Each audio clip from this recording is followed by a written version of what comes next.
Hey guys, Dennis back with a new video. So today is going to be a follow-up video for our Honda Odyssey LED upgrade video. If you watched that video, you saw in the end that we had a daytime running lamp warning on our dashboard. I want to show you how to fix that today.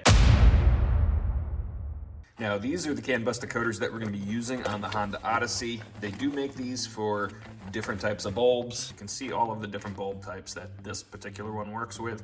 Now on the Honda Odyssey, the daytime running lamps are actually the high beams, not the low beams.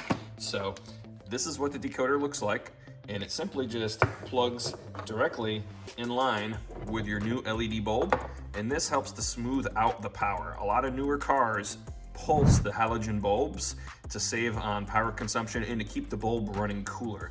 Now because of that pulsation, that will actually make the LED bulbs flicker. Now not all cars will have this flicker, and that is because a lot of the LED bulbs actually have a CANBus decoder in them, but on some cars the decoder that's built into the bulbs is not enough to get rid of that flicker, and you have to add a secondary CANBus decoder. Now with the refresh rate of this camera here, you can actually see this bulb flickering, and it's on daytime running light mode right now. This is the high beam, that's the low beam. If I switch the headlights on, you'll see this flicker actually go away.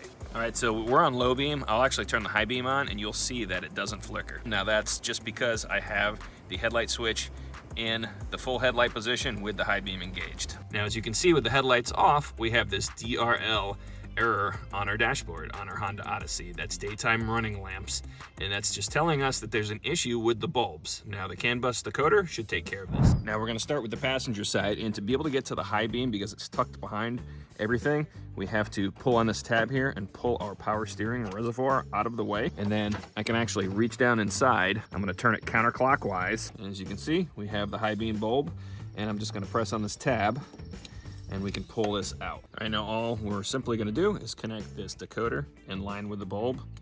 So it has a weatherproof connection, which is really nice.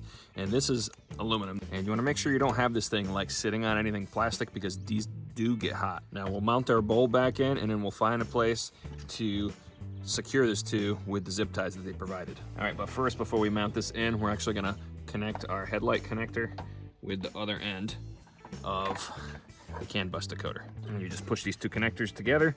Okay, and now we'll mount our bulb back in. Now you'll notice that it's still flickering a little bit, but not as much as it was before with the CANBus decoder installed. Now this isn't visible to me, to the naked eye, but the camera refresh rate does reveal it. Now if we go to the driver's side, I don't have the decoder in yet. Look how much that's blinking. Now, once we get the decoder installed on the driver's side, we'll see if that DRL indicator went away. Now, to get to the high beam bulb on the driver's side, this air intake is in the way. You just need a screwdriver. You can pop these push pins out. There's two of them.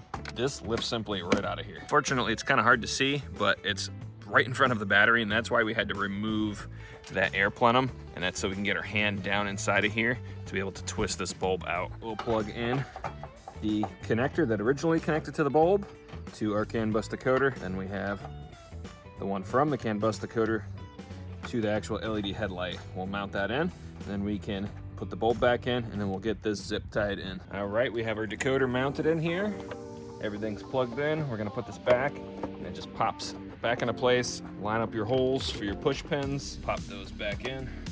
Super simple. So on the passenger side, I had nothing to really mount that to, so I put a cable tie over this flex loom here. You can kind of see the decoder sitting right there, so the whole surface of the decoder isn't sitting on this, so these decoders do get hot, so it won't melt it. So it's hanging out of the way. We can put this back into place. Just simply slides down, just like that. All right, so we have our key in the accessory position. You'll notice that the DRL light is no longer on. All right guys, so that wraps it up for this video. Super simple to fix that warning indicator on your dashboard if you do an LED bulb replacement or upgrade and you're getting that daytime running lamp indicator. So CANBus decoder, 15 minutes and the problem's fixed. Thanks for watching. Make sure to like and subscribe. Check out some of my other videos. I have a ton of stuff out there. Until next time.